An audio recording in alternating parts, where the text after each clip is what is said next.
सती आहे, पार्वती आहे, गौरी आहे आणि वाटल्यास ती महाकाली पण होऊ शकते. म्हणजे हे सगळे रूप इटसेल्फ आहेत, इनबिल्ट आहेत माझ्यामध्ये.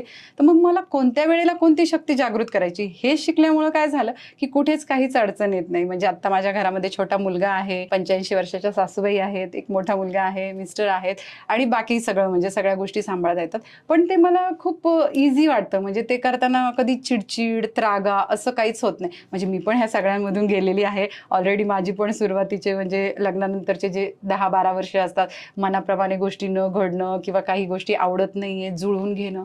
मग त्यामध्ये कुठेतरी त्रास झालेला आहे, दुखावल्या गेलेल्या आहे, सगळं आहे.